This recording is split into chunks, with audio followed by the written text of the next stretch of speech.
No hagas esto. Ya te advertí lo que pasaría si volvías a molestarme. La voz de Sofía era un siseo helado, una serpiente de veneno envuelta en seda y diamantes que se deslizaba por el opulento pasillo de la mansión. Su tono bajo y controlado era mucho más aterrador que un grito, pues prometía una crueldad calculada y sin testigos. Cortaba el aire festivo que se filtraba desde el gran salón, donde cientos de invitados, la élite de la ciudad, reían y brindaban con copas de champán caro, completamente ajenos a la pequeña y cruel tragedia que se desarrollaba en la penumbra. El niño, Mateo, de apenas 10 años, se encogió sobre sí mismo, sus grandes ojos oscuros inundados de un miedo que ningún niño debería conocer. Su crimen había sido derramar accidentalmente una minúscula gota de zumo de naranja en la esquina de una alfombra persa que costaba más que el sueldo de un año. Elena, la empleada de limpieza, observaba desde una rendija en la puerta de servicio, con el corazón encogido en un puño helado. Veía el contraste brutal entre la celebración ostentosa, el brillo de las joyas y la crueldad silenciosa que se ejecutaba a solo unos metros. El brillo de los diamantes de Sofía parecía frío, casi maligno, bajo la luz tenue del corredor. Ella no levantó la voz, no necesitaba hacerlo. Su poder residía en esa calma letal, en la promesa de un castigo que Mateo conocía demasiado bien. El niño no lloró, simplemente asintió, su pequeño cuerpo temblando mientras Sofía se erguía, satisfecha de su control absoluto. Luego, ella se giró, y con una sonrisa radiante y ensayada, regresó a la fiesta, como si nada hubiera ocurrido. El silencio que dejó atrás gritaba más fuerte que cualquier palabra, una ausencia de sonido cargada de amenaza y de un dolor inminente. La música parecía ahora una burla. Mateo no se movió por un instante, paralizado por la amenaza no expresada, su pequeña figura casi invisible contra el papel tapiz de seda. Luego, como un pequeño fantasma asustado, se escabullició, o escaleras arriba, sus pies descalzos sin hacer ruido sobre el frío mármol, desapareciendo en la oscuridad de la planta superior. Elena escuchó el eco solitario y triste de sus pasos, y sintió como si una parte de su propia alma se rompiera en 1000 pedazos. Pobre criatura, está completamente solo en este palacio de oro, susurró para sí misma, con la voz ahogada por una mezcla de rabia y pena. Sabía que no era la primera vez que presenciaba un acto de crueldad sutil. Había visto las miradas frías como el hielo, los desprecios velados, la forma en que Sofía ignoraba al niño como si fuera un mueble más de la lujosa y recargada decoración. Pero esta vez fue diferente, la crueldad había sido tan explícita, tan desnuda, que ya no podía justificar su propio silencio cómplice. Se apoyó contra la pared fría, respirando hondo para calmar los latidos acelerados y furiosos de su corazón. La música y las risas de la gala parecían ahora una burla macabra, un sonido hueco y falso que enmascaraba la podrida y oscura realidad de esa casa. Alguien tiene que hacer algo, no puedo seguir fingiendo que no veo nada, pensó, una idea peligrosa y revolucionaria que comenzaba a echar raíces profundas en su mente. Ella era solo una empleada, una figura invisible cuyo trabajo era precisamente no ser vista ni oída. Pero en ese momento, su invisibilidad se sintió como una cobardía insoportable. Algo tenía que cambiar, y quizás ella era la única dispuesta a provocarlo. Elena llevaba 5 largos años trabajando en la mansión de Ricardo, un millonario influyente siempre ausente, completamente absorto en sus negocios internacionales y en sus viajes por todo el mundo. Ella conocía cada rincón de la casa mejor que sus propios dueños, cada crujido de las tablas del suelo, cada capricho oculto de sus patrones. Sus manos, encallecidas por el trabajo duro y los productos de limpieza, contrastaban dolorosamente con la suavidad de las sábanas de seda egipcia que cambiaba cada mañana, y el brillo cegador de los cristales que limpiaba hasta dejarlos impecables. Había llegado a la ciudad desde un pequeño y humilde pueblo con la esperanza de una vida mejor para ella y su familia, y aunque el trabajo era agotador y a menudo solitario, siempre lo había realizado con una dignidad silenciosa y una profesionalidad intachable. Se consideraba a sí misma una observadora, una sombra que se deslizaba por los pasillos sin hacer el más mínimo ruido, recogiendo los secretos que los demás dejaban caer descuidadamente. Había aprendido a leer a las personas no por lo que decían, sino por sus silencios, por sus gestos, por lo que callaban. Y en esa casa, el silencio estaba lleno de secretos dolorosos y profundos. Su propia vida había estado marcada por la pérdida y la dificultad, lo que le había otorgado una empatía casi dolorosa hacia el sufrimiento ajeno, especialmente el de los más vulnerables e indefensos. Por eso, desde que Sofía había llegado a la casa, un año después de la trágica muerte de la primera esposa de Ricardo, Elena había sentido una corriente constante de inquietud y desconfianza. Ella veía la verdad que todos, incluido el propio Ricardo, ignoraban. Si te gusta este tipo de contenido, no te olvides de suscribirte a nuestro canal.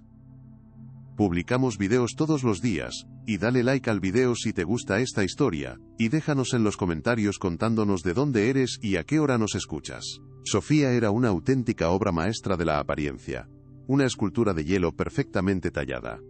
En público, era la esposa perfecta, una anfitriona encantadora y carismática, y una filántropa generosa que donaba grandes sumas de dinero a causas populares frente a las cámaras. Su belleza era tan impecable como su reputación, cultivada con esmero y cálculo en los círculos más exclusivos y poderosos de la sociedad.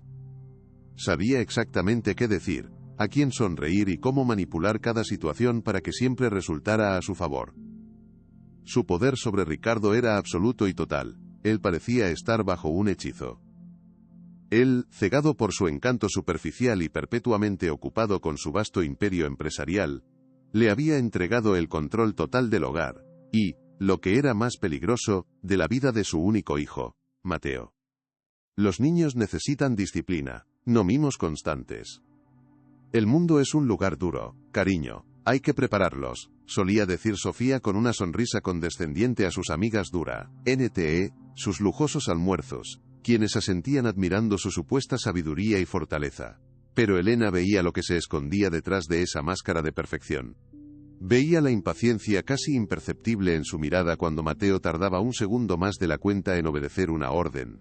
El desdén sutil en el gesto de su mano cuando el niño intentaba buscar un abrazo. La frialdad cortante de su voz cuando creía que nadie la escuchaba. Sofía no quería a Mateo. Lo veía como un obstáculo, un recordatorio constante de la mujer que la precedió, y un eslabón débil en su plan maestro para asegurarse el control total de la inmensa fortuna familiar. El mundo de Mateo era un palacio dorado convertido en una jaula de soledad y miedo. Su habitación era enorme, del tamaño de un apartamento pequeño, y estaba llena hasta el techo de los juguetes más caros y sofisticados que el dinero podía comprar, pero a pesar de todo, se sentía vacía y fría como un mausoleo. Pasaba horas en un silencio casi absoluto, construyendo mundos imaginarios con sus bloques de construcción, donde podía escapar de la opresiva y angustiosa realidad de su día a día. Su padre Ricardo lo quería, a su manera distraída y terriblemente distante. Le traía regalos exóticos de sus viajes, y le preguntaba superficialmente por sus notas, pero nunca se sentaba en el suelo a jugar con él. Nunca le preguntaba cómo se sentía de verdad, qué le preocupaba o qué le hacía feliz. Confiaba ciegamente en Sofía para manejar los detalles de la crianza, creyendo sin dudar que su nueva esposa era la encarnación de la estabilidad y el buen juicio que él no podía proporcionar.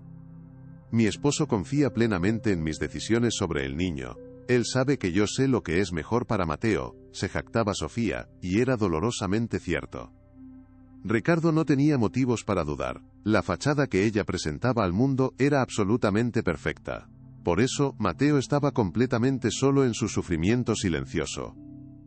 Sabía, con la intuición aguda y dolorosa de los niños abandonados, que nadie le creería si intentaba hablar. ¿Cómo podría explicar la crueldad que no dejaba marcas en la piel, pero que le rompía el corazón cada día un poco más? Era su palabra contra la de la mujer encantadora y perfecta que todos admiraban. Y en esa batalla desigual, él sabía que ya había perdido antes de empezar. Unos días después de la opulenta gala, la atmósfera en la mansión era aún más tensa y cargada de una electricidad silenciosa. Elena encontró a Mateo en su habitación, sentado en el suelo, dándole la espalda a la puerta, su pequeña silueta recortada contra la enorme ventana. Estaba tan quieto y callado que por un momento aterrador pensó que estaba dormido, o que algo peor le había sucedido.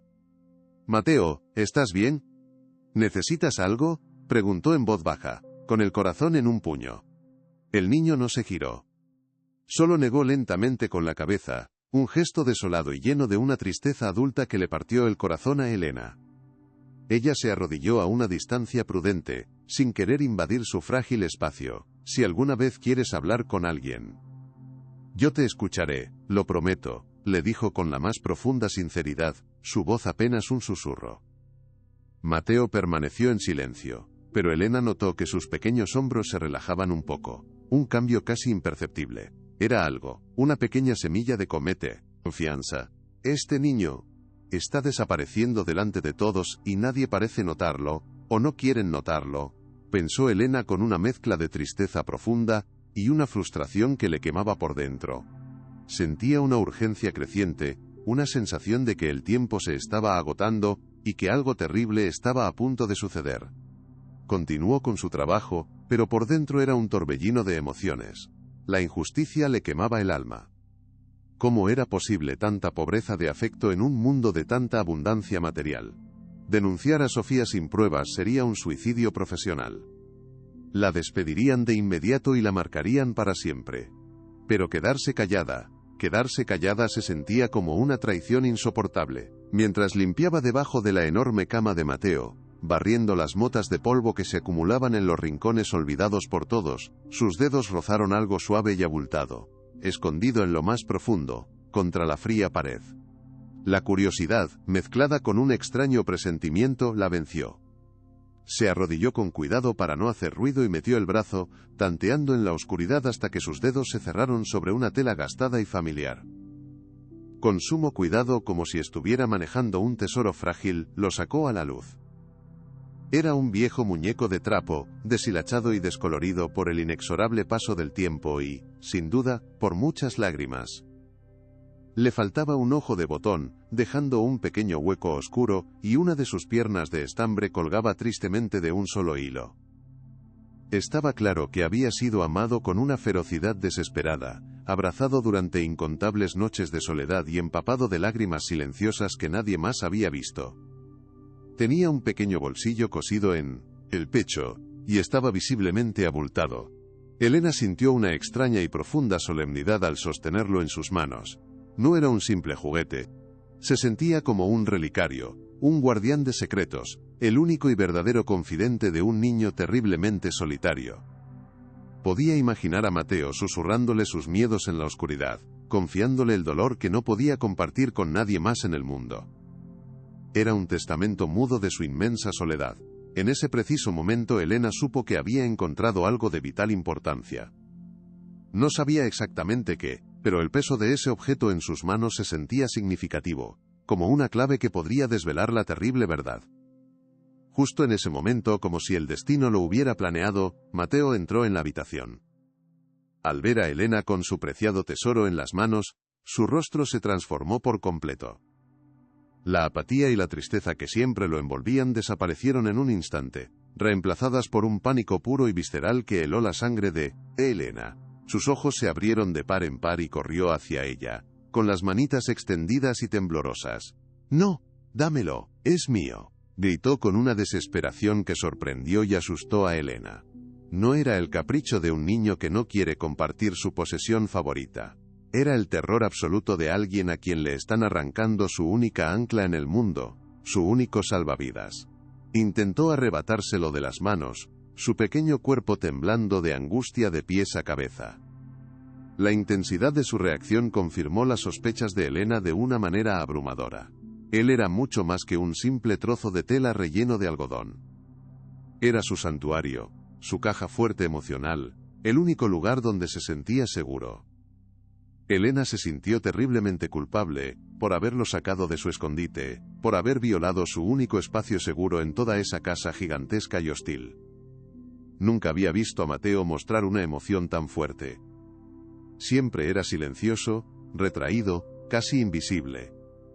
Pero ahora, para proteger a Lam, su compañero, se había convertido en un pequeño león, dispuesto a luchar con todas sus fuerzas. El contraste era desgarrador y profundamente revelador. Aquello que amaba con tanta fuerza, debía contener la esencia misma de su dolor. ¿Qué secretos guardaba con tanto celo? Elena reaccionó al instante, con la suavidad instintiva que usaría para calmar a un pájaro asustado que ha caído de su nido. Lo bajó lentamente y se lo ofreció con las palmas abiertas, un gesto universal de paz y rendición. «Tranquilo, mi niño. Tranquilo, no pasa nada», le dijo con una voz suave y calmada, intentando transmitirle toda la seguridad que pudiera. no le haré ningún daño. Solo estaba limpiando, te lo prometo. Es tuyo, por supuesto que es tuyo. Mateo la miró con una desconfianza palpable, sus ojos todavía llenos de pánico, y se lo arrebató de las manos con un movimiento brusco. Lo abrazó con una fuerza desesperada contra su pecho, como si temiera que fuera a desaparecer si lo soltaba. Su respiración era agitada, entrecortada por pequeños sollozos que intentaba reprimir con todas sus fuerzas, sin éxito. Elena permaneció arrodillada en el suelo, sin moverse, dándole el tiempo y el espacio que necesitaba para calmarse. «Es un amigo muy especial, ¿verdad?», preguntó con una delicadeza infinita, intentando validar sus sentimientos. Mateo no respondió con palabras, pero asintió levemente, frotando su mejilla húmeda contra la cabeza de lana gastada. En ese gesto tan simple y tan profundo, Elena vio años de soledad acumulada, de secretos susurrados en la noche, de consuelo encontrado en el silencio de un amigo que nunca lo juzgaría. Comprendió que aún no se había ganado el derecho a conocer esos secretos. Tendría que ser paciente y ganarse su confianza poco a poco. Pero su determinación se solidificó como el acero. Proteger a ese niño significaba también proteger sus secretos hasta que él estuviera listo para compartirlos. Una tarde, mientras tomaba un breve y merecido descanso en la cocina, compartió un café con Carmen, la cocinera, una mujer de pocas palabras pero de gran corazón. Elena decidió arriesgarse y sondear el terreno. «El pequeño Mateo parece muy triste últimamente, ¿no crees?». «Apenas prueba bocado», comentó, intentando que sonara casual. Carmen suspiró profundamente, un sonido cargado de años de observación silenciosa. «Esa mujer tiene hielo en las venas, no sangre», dijo en voz baja, pero con una convicción feroz que sorprendió a Elena. «Desde que llegó a esta casa, este niño ya no sonríe. Es como si le hubieran robado la luz». Las palabras de Carmen eran la confirmación que Elena necesitaba desesperadamente. No estaba loca, no se lo estaba imaginando. Más tarde, ese mismo día, Carmen la buscó de nuevo cuando estaban solas. «Ten cuidado, Elena», le advirtió en un susurro urgente, mirando nerviosamente hacia la puerta. «Te he visto observar a la señora. Y lo que es peor, ella te ha visto a ti. Sofía es peligrosa. Más de lo que te imaginas. Si te ve como una amenaza, te destruirá sin pensarlo 2 veces. Y no lo hará de frente. Será sutil, por la espalda. Arruinará tu reputación. Se asegurará de que no vuelvas a encontrar trabajo en esta ciudad. Conozco a gente como ella, créeme». Las palabras de Carmen eran un jarro de agua fría, un recordatorio brutal de los enormes riesgos que estaba corriendo. Carmen tenía miedo por ella. Sabía de lo que Sofía era capaz. Elena apreció la advertencia, pero ya era demasiado tarde para dar marcha atrás. El miedo era real, un nudo frío en el estómago, pero su sentido de la justicia era mucho más fuerte. El millonario Ricardo hizo una de sus raras y fugaces apariciones en la mansión esa misma semana, interrumpiendo la tensa calma. Llegó como un torbellino de actividad, con el teléfono móvil pegado a la oreja, ladrando órdenes a algún subordinado en otro continente. Mateo, al oír su voz, corrió a saludarlo, con una chispa de esperanza desesperada en los ojos. «Papá, has vuelto», exclamó con una alegría que partía el alma. Ricardo se interrumpió a mitad de frase, le revolvió el pelo a su hijo de forma automática y le dio un beso rápido y distraído en la frente. «Hola, campeón». «¿Todo bien en el cole?», preguntó, pero su atención ya estaba volviendo a la llamada telefónica. En ese momento, Sofía apareció, deslizándose a su lado con una sonrisa perfecta y estudiada. Tomó a Ricardo del brazo con un gesto posesivo. «Cariño, tenemos que hablar de Mateo, está un poco rebelde últimamente, su tutora me ha llamado preocupada, creo que necesita un entorno más riguroso. Quizás un internado en el extranjero». Ricardo asintió, completamente distraído, sin siquiera mirar al niño. «Sí, claro, mi amor, tú encárgate. Confío plenamente en tu criterio». Y con eso, la pequeña ventana de oportunidad de Mateo se cerró de golpe. Él no lo ve. Está completamente ciego o no quiere ver, pensó Elena con una oleada de desesperación. La facilidad con la que Sofía lo manipulaba era aterradora. Le había entregado las llaves del reino a una tirana. Elena se dio cuenta de que apelar a él sería completamente inútil. Sofía había construido un muro impenetrable a su alrededor.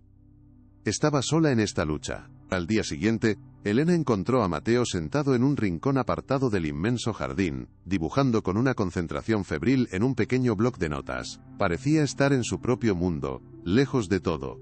Elena se acercó con una bandeja que contenía un vaso de limonada fresca y unas galletas recién horneadas. ¿Qué dibujas con tanto interés? Parece muy importante, preguntó con una sonrisa amable, intentando no asustarlo. Mateo se sobresaltó y, en un acto reflejo, cerró el bloc de notas de golpe y lo escondió detrás de su espalda, como si hubiera sido sorprendido cometiendo un crimen. Sus mejillas se sonrojaron intensamente y miró al suelo, evitando a toda costa el contacto visual. Nada, murmuró con una vocecita apenas audible, es un secreto. La palabra secreto resonó con fuerza en la mente de Elena. Recordó de inmediato el bolsillo abultado, la forma desesperada en que Mateo lo protegía. Intuyó al instante que había una conexión profunda entre ambas cosas. Esos dibujos no eran simples garabatos infantiles, eran otra forma de comunicación, otra manera de expresar todo el dolor que no se atrevía a decir en voz alta. Bueno, los mejores secretos merecen ser guardados con mucho cuidado, dijo Elena, dejando la bandeja a su lado con un gesto suave. Pero si alguna vez quieres compartir uno conmigo, te prometo que lo guardaré como si fuera el tesoro más grande del mundo. Mateo la miró por el rabillo del ojo, una mezcla de curiosidad y miedo en su expresión. No dijo nada, pero cogió una galleta. Era un pequeño paso, una diminuta grieta en el muro de su desconfianza. Unos días más tarde, Sofía encontró a Elena limpiando el pasillo de la planta superior, una zona que rara vez requería su atención. La música clásica y suave que siempre sonaba en la casa se detuvo de repente, creando un silencio tenso y expectante. Sofía se cruzó de brazos, su postura era la de una reina dirigiéndose a un súbdito insignificante. Su voz, aunque baja y melódica, tenía un filo de acero. Tu trabajo está en la planta baja, Elena. No tienes absolutamente nada que hacer aquí arriba a menos que se te llame específicamente. No era una pregunta, era una acusación directa. La implicación era clara. La estaba vigilando, sospechaba de ella. Elena sintió un escalofrío recorrer su espalda, pero mantuvo la compostura a duras penas. Sofía dio un paso hacia ella, inclinándose ligeramente hacia adelante, invadiendo su espacio personal. Su perfume caro y abrumador llenó el aire, casi asfixiándola. Asegúrate de que así sea, susurró, su voz ahora una amenaza apenas velada, que erizó la piel de Elena. No me gusta la servidumbre curiosa. Cada uno debe conocer su lugar en esta casa. Y el tuyo, Elena, está muy lejos de los asuntos de mi familia. Las palabras eran precisas, calculadas para herir, humillar y advertir. Acento. Servidumbre curiosa. Acento. Acento tu lugar. Acento. Cada sílaba era un recordatorio brutal de la jerarquía social que las separaba, un abismo que Sofía se encargaba de hacer insalvable y evidente en cada interacción. Quería que Elena se sintiera pequeña, insignificante, impotente, y por un momento, casi lo consiguió. Lo siento, señora, no volverá a ocurrir. Solo estaba terminando de repasar esta zona porque vi una mancha, respondió Elena, manteniendo su voz neutra y sumisa, una máscara que había perfeccionado con los años. Había aprendido que la mejor defensa en esa casa era parecer completamente inofensiva. Levantó la vista solo por un segundo, lo suficiente para ver la sonrisa condescendiente y triunfante que se dibujaba en los labios perfectamente pintados de Sofía. Elena sintió la humillación como una bofetada física en pleno rostro. En su interior, la rabia ardía como un fuego incontrolable, pero por fuera, su rostro era una máscara de deferencia y obediencia. Apretó con tanta fuerza el mango de la fregona que sus nudillos se pusieron blancos. Cada fibra de su ser quería gritarle que sabía qué clase de monstruo era, que veía a través de su fachada de perfección y caridad.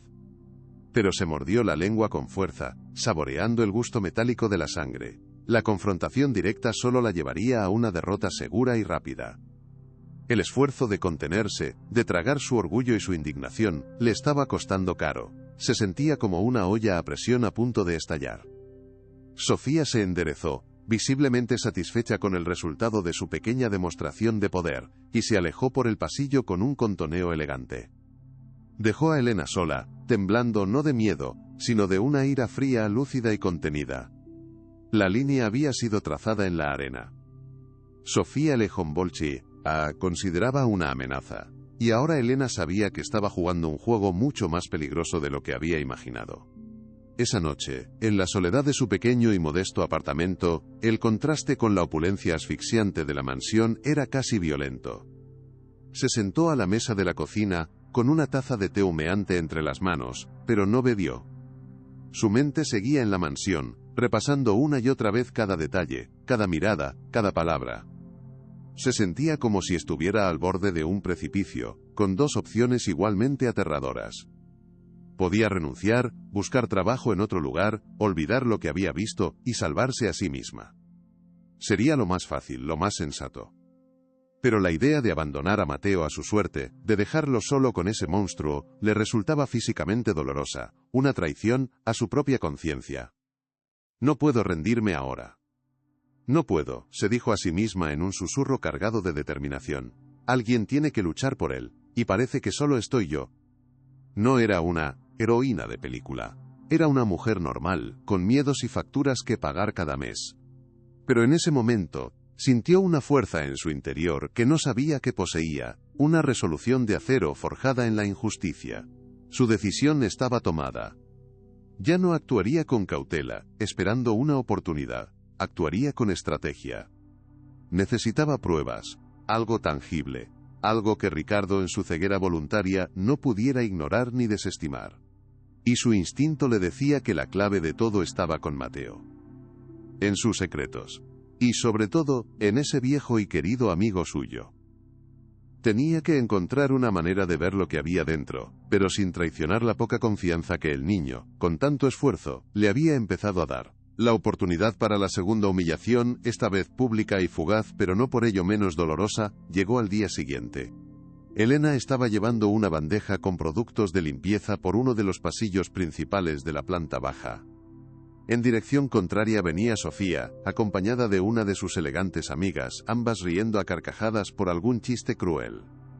Elena, como era su costumbre, se hizo a un lado, pegándose a la pared para dejarles paso. Pero Sofía, en lugar de pasar de largo, alteró su trayectoria mínimamente, lo justo para chocar su hombro contra el de Elena, con una fuerza deliberada y precisa. No fue un accidente. Fue un acto calculado, un empujón sutil pero firme que hizo que Elena se tambaleara y casi perdiera el equilibrio, haciendo que los botes de la bandeja chocaran entre sí. Sofía no se detuvo, ni se giró, ni ofreció una disculpa de compromiso. Siguió caminando y riendo como si nada hubiera pasado, como si Elena fuera aire. Su amiga ni siquiera pareció darse cuenta del incidente. Para ellas, Elena era invisible, un obstáculo menor en su camino, como un mueble mal colocado que se aparta sin pensar. «Disculpe», murmuró Elena por puro instinto, aunque la culpa no había sido suya en absoluto. La palabra se perdió en el aire, completamente ignorada. La indiferencia fue absoluta y total, y eso fue lo que más dolió. ¿Cómo podía alguien ser tan cruel, sin siquiera esforzarse? Lo más fuerte está por venir. Quédate hasta el final. El impacto físico del golpe fue insignificante, un dolor sordo que desapareció en segundos, pero el impacto emocional fue absolutamente devastador. No fue la agresión lo que hirió a Elena, sino el desprecio absoluto y la total invisibilidad con la que fue ejecutada. En ese breve instante Elena no era una persona con sentimientos, con una historia, con dignidad. Era un objeto, una nada, un estorbo. La humillación fue profunda y helada, y se instaló en su pecho como un trozo de hielo afilado. Se quedó quieta en medio del pasillo, con la bandeja temblando en sus manos, observando cómo las dos mujeres se alejaban, sus risas resonando en el mármol como un eco cruel y burlón. Algo estaba a punto de romperse, dentro de Elena, la última brizna de duda, el último vestigio de miedo que la frenaba, se hizo añicos y se convirtió en polvo. La ira que sintió no era caliente y explosiva como otras veces, sino fría, clara y afilada como el cristal de una ventana rota. Era una furia que no nublaba ese juicio, sino que lo enfocaba con una claridad aterradora. Ya no había más vacilaciones, no había más miedo a las consecuencias, no se trataba solo de salvar a Mateo. Se trataba de derribar a la mujer que se creía con el derecho de tratar a otros seres humanos como si fueran polvo bajo sus carísimos zapatos de diseño. La guerra había sido declarada, aunque solo ella lo supiera. Y Elena por primera vez estaba lista para luchar con todas las armas que tuviera a su alcance. El juego de las apariencias se había terminado. Más tarde ese día, vio a Mateo en el jardín, más retraído y absorto que nunca. Estaba sentado bajo un gran árbol de roble, lejos de las zonas de juego impecablemente cuidadas, abrazando con fuerza su viejo muñeco. Elena lo observó desde una ventana de la cocina, sintiendo una punzada de dolor en el pecho. Vio cómo el niño le susurraba al oído, contándole secretos que nadie más podía escuchar. Lo movía con sus pequeñas manos, haciéndolo asentir o negar con la cabeza, con dajuise, como si mantuviera una conversación real y profunda con su único amigo. Era una escena profundamente conmovedora y al mismo tiempo absolutamente desoladora. En su inmensa soledad, Mateo había tenido que crear un amigo, un confidente, un protector. Le había dado un alma a un trozo de tela, porque necesitaba desesperadamente a alguien en quien confiar en ese mundo hostil. El corazón de Elena se encogió de dolor por él, una empatía tan fuerte que casi le cortaba la respiración. Era un recordatorio brutal de lo increíblemente aislado que estaba. Ningún niño debería tener que buscar consuelo así porque las personas que deberían amarlo y protegerlo le han fallado de la manera más cruel posible. En ese momento, su resolución se endureció aún más, convirtiéndose en un bloque de granito. Tenía que descubrir qué secretos le había confiado Mateo. No por simple curiosidad, sino porque estaba convencida de que esos secretos eran la única arma que tenía para salvarlo de ese infierno dorado. Debo, encontrar la forma, pensó, sin traicionar su confianza. Con el corazón latiéndole con una fuerza desbocada en el pecho, Elena subió las escaleras de servicio hacia la habitación de Mateo. El niño no estaba allí, sabía por Carmen que su tutor se lo llevaba al parque a esa hora. La habitación estaba en silencio, bañada por la luz suave y dorada de la tarde que se filtraba por los grandes ventanales, haciendo bailar las motas de polvo en el aire. Se sentía como una intrusa, una ladrona violando un espacio sagrado. Cada crujido del suelo de madera bajo sus pies le parecía un grito de alarma. Se arrodilló junto a la cama y con manos temblorosas buscó en la oscuridad. Allí estaba, suave y familiar al tacto. Lo sacó y lo sostuvo por un momento, casi pidiéndole perdón en silencio. Su mirada se centró de inmediato en el pequeño bolsillo abultado cosido en su pecho. Sabía, con una certeza absoluta que le venía de las entrañas, que la respuesta a todo estaba allí, en ese pequeño receptáculo de té. Era el momento de la verdad, el punto de no retorno. Respiró hondo, intentando calmar el temblor de sus manos, preparándose para cruzar el último umbral, sabiendo que lo que encontrara podría cambiarlo todo para siempre, para bien o para mal. Su decisión estaba tomada, tenía que descubrir los secretos que guardaba, sin importar las consecuencias. Con los dedos temblando ligeramente, se preparó para abrir el pequeño bolsillo. El destino de todos en esa casa estaba a punto de cambiar. Pero estaba preparada para lo que iba a encontrar. «Señora García, ¿puede mostrarnos dónde guardaba Mateo sus secretos?», preguntó la joven abogada, acercándose al estrado con él en una bolsa de pruebas. Con manos que ahora estaban sorprendentemente firmes, Elena lo tomó y señaló el pequeño bolsillo cosido en su pecho, justo sobre donde debería estar el corazón. Aquí. Aquí dentro estaba su corazón, estaba su voz. Con una delicadeza infinita, metió los dedos en el bolsillo y sacó varios papeles doblados. La sala entera contuvo la respiración. Los desdobló uno por uno y los colocó bajo una cámara de documentos que proyectaba la imagen en las grandes pantallas del tribunal para que todos pudieran verlos. «Objeción. Son simples garabatos de un niño», gritó el abogado de Sofía, su compostura finalmente rota. «La objeción es denegada». «Quiero ver lo que hay en esos papeles», sentenció el juez. La primera imagen apareció. Una pequeña figura, reconocible como Mateo, sola en una habitación gigantesca, con lágrimas cayendo de sus ojos. «Este es Mateo en su cuarto», explicó Elena, su voz resonando con emoción. Así es como se sentía todos los días. Solo. Luego, colocó el segundo dibujo. Una figura de palo alta, con el pelo rubio y una boca cruel, se cernía amenazadoramente sobre el niño, con una mano levantada. Esta es la señora Sofía», dijo Elena en voz baja. Sofía palideció. Ricardo miró la pantalla y luego a su esposa, una sombra de duda cruzando su rostro por primera vez. El tercer dibujo fue el más devastador. Mateo estaba en el centro, sosteniendo dos manos. A un lado, su madre sonriente. Al otro, Ricardo, dándole la espalda y caminando hacia un avión. Y ese es su padre, siempre yéndose, dijo Elena. El asistente sacó el viejo y gastado muñeco. El silencio en la sala era absoluto. Al verlo, Elena vio un destello de pánico puro en los ojos de Sofía. Si esta historia te tocó el corazón, comparte para que llegue a más personas. La sala estalló en un caos de flashes de cámaras. Sofía fue escoltada fuera. Su rostro una máscara de humillación, ocultándose de las cámaras que antes tanto amaba. Ricardo permaneció de pie, inmóvil. Luego, lentamente, caminó hacia Elena. Yo no tengo palabras, dijo, su voz ronca. Gracias. Usted salvó a mi hijo, de mí. De mi propia y estúpida ceguera. Las lágrimas corrían por su rostro sin control. Lo siento tanto. Por no haberla escuchado, por haber dudado, por todo. Elena lo miró y vio a un padre destrozado. No había triunfo en su corazón, solo un inmenso alivio. Asintió lentamente. Vaya con su hijo, dijo suavemente. Él la necesita ahora más que nunca. No lo haga esperar. Mientras el caos se arremolinaba, Carmen se sentó a su lado y le tomó la mano. Lo hiciste, niña. Lo hiciste, susurró.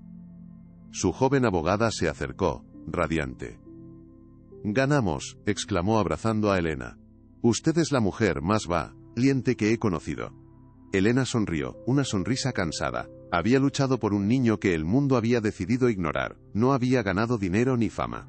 Pero había ganado algo mucho más valioso, la paz con su propia conciencia. Sabía que había hecho lo correcto, sin importar el costo. Al salir del tribunal, la luz del sol la cegueó con acento agudo. Un periodista se le acercó. Señora García, ¿por qué lo hizo? Arriesgó todo. Elena lo miró. La verdad era simple, porque nadie más lo iba a hacer, respondió, y siguió caminando. La noticia del juicio se extendió como la pólvora, ocupando los titulares de todos los periódicos y programas de televisión. El nombre de Sofía se convirtió en sinónimo de crueldad y engaño. Su caída en desgracia fue tan espectacular y pública como lo había sido su ascenso social. Por otro lado, la historia de Elena, la humilde empleada de limpieza que se había enfrentado a un gigante, capturó el corazón del público. Se convirtió en un símbolo inesperado de valentía y dignidad. Su historia resonó en miles de personas que se sentían invisibles y sin poder, recordándoles que una sola voz, armada con la verdad, podía ser más poderosa que toda la riqueza del mundo. Ricardo se retiró por completo de la vida pública, dedicándose en cuerpo y alma a reconstruir la relación con su hijo. Lejos del ruido mediático, Elena comenzó a trazar su nuevo camino. Usó el pequeño fondo de compensación que el tribunal le otorgó como capital inicial para un sueño que nunca se había atrevido a tener. Con la ayuda de Carmen y la joven abogada, empezó a dar forma a un pequeño hogar de acogida. Lo llamaron Casa Esperanza. No era lujoso, pero tenía algo que el dinero no podía comprar: amor, calidez, y un compromiso inquebrantable con cada niño que cruzaba su puerta. Pequeñas donaciones anónimas comenzaron a llegar. El día que abrieron solo tenían a 3 niños, pero Elena sabía cómo hacerlos sentir seguros. Había transformado su propio dolor en un faro de esperanza. Unas semanas después del veredicto, Elena recibió una llamada inesperada. Era Ricardo. Su voz era diferente, humilde y arrepentida. Le pidió si podían verse en un café tranquilo. Cuando llegó, lo encontró sentado, removiendo un café que no había probado. Ya no era el magnate poderoso, sino un padre que había estado a punto de perderlo todo. He vendido la casa, dijo. No podíamos seguir viviendo allí. Cada rincón era un recordatorio de mi fracaso. Miró a Elena a los ojos. Quiero darle las gracias, pero un simple gracias se siente ridículo. Usted salvó a mi hijo. Salvó mi relación con él. Sacó un sobre grueso y lo deslizó sobre la mesa. Esto es para usted, para que pueda empezar de nuevo. Elena miró el sobre, sabiendo que contenía una suma que podría cambiar su vida material. Pero no sintió la tentación. Aceptar ese dinero se sentiría como ponerle un precio a su conciencia. Empujó suavemente el sobre de vuelta hacia él. Le agradezco el gesto, señor. De verdad. Pero no puedo aceptarlo para mí. Lo que hice, no lo hice por dinero. Ricardo la miró confundido. Elena respiró hondo, a punto de proponerle algo mucho más grande, un sueño nacido de las cenizas de una familia rota. Un proyecto que podría dar sentido a todo el dolor que habían pasado. No quiero su dinero para mí, repitió Elena con una voz suave pero firme. Pero sí tengo una idea para la que su dinero podría hacer un bien inmenso. Hizo una pausa, reuniendo el coraje. Hay tantos niños como Mateo por ahí. Niños que no viven en mansiones, pero que están igual de solos, igual de asustados. Niños que no tienen a nadie que luche por ellos. La pasión en su voz era palpable. Me gustaría crear un lugar para ellos. Un hogar. Un lugar seguro, lleno de calidez, donde puedan sanar, donde se les escuche y sobre todo se les crea. Un lugar llamado Casa Esperanza. Ricardo se quedó en silencio por un largo momento. Miró el sobre, luego a la mujer cuya integridad lo avergonzaba. Se dio cuenta de que Elena le estaba ofreciendo una oportunidad de redención. Casa Esperanza, repitió el nombre en voz baja, es un nombre hermoso. Levantó la vista, y en sus ojos había una nueva luz. Rompió el cheque que había dentro del sobre. Financiaré su proyecto. Completamen, ute. Pero con una condición. Elena lo miró, expectante. Quiero participar. No solo con dinero. Quiero ayudar a construirlo con mis propias manos. Necesito hacer algo bueno. Algo real. Elena vio la sinceridad en su rostro, y asintió lentamente, una sonrisa formándose en sus labios. Acepto su condición. Mateo estará muy orgulloso de usted. Los meses siguientes fueron un torbellino de actividad. Ricardo, fiel a su palabra, puso a disposición de Elena sus recursos, sus contactos y su tiempo. Juntos, encontraron una vieja casona en un barrio tranquilo, una propiedad abandonada que esperaba ser rescatada. Elena vio más allá de las paredes desconchadas, vio un hogar lleno de risas, estuvo presente en cada paso, asegurándose de que cada decisión se tomara pensando en los niños. Necesitamos más luz natural aquí, decía, y el jardín tiene que ser un lugar para jugar. Carmen, jubilada, se unió al proyecto como jefa de cocina y corazón de la casa. Su sobrina, la abogada, creó la fundación Casa Esperanza. Ricardo se arremangaba y ayudaba, aprendiendo a pintar y lijar. Era una forma de terapia para él. Mientras tanto, su relación con Mateo florecía. Se mudaron a un apartamento más modesto. Aprendió a apagar el teléfono, a sentarse en el suelo a jugar, a escuchar. Juntos, fueron a terapia, sanando las heridas. Un día, Mateo le preguntó si su madre estaría orgullosa de ellos. Sí, hijo, estoy seguro de que lo estaría, respondió Ricardo abrazándolo. Ya no había secretos, solo la promesa de un futuro construido sobre el afecto. Finalmente, llegó el día de la inauguración de Casa Esperanza. Fue una celebración íntima. La casa olía a pintura fresca y al pastel de Carmen. Ricardo y Mateo llegaron de la mano. Mateo corrió a abrazar a Elena. Es el lugar más bonito del mundo, dijo. Ricardo trajo un pequeño roble en una maceta. Para el jardín, dijo. Para que crezca fuerte, como los niños que vivirán aquí. ¿Te conmueve esta historia? Deja tu like y suscríbete, seguimos. 5 años después del juicio, Casa Esperanza había ayudado a más de 50 niños a encontrar un refugio seguro. La casona original se había ampliado con una biblioteca y una sala de arte. Elena, ahora con 40 años, seguía siendo el alma del lugar, su cabello mostrando algunas hebras plateadas, testimonio de su dedicación. Su vida no era fácil, pero estaba llena de propósito. Mateo, con 15 años, era el voluntario principal. Era el ejemplo viviente de que las heridas podían sanar y transformarse en fortaleza. A veces, les mostraba a los niños nuevos su viejo compañero de tela, ahora remendado y limpio, guardado como un preciado recuerdo. Yo también tuve miedo una vez, les decía con voz suave. pero aquí estás a salvo. Se había convertido en un símbolo de resiliencia. Elena miraba a los niños correr por el jardín, sus risas llenando el aire.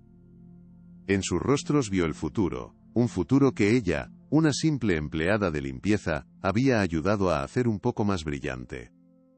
Una noche, 10 años más tarde, estaba sentada en el porche con Mateo, ya un joven universitario. Hablaban de un nuevo programa para la fundación. Ricardo, jubilado, seguía siendo el presidente de la junta. Comprendió entonces la lección más profunda de su viaje: la verdadera riqueza no reside en el oro. Reside en el coraje de defender a quienes o tienen voz, y en el amor incansable que se necesita para construir un hogar donde antes solo había silencio.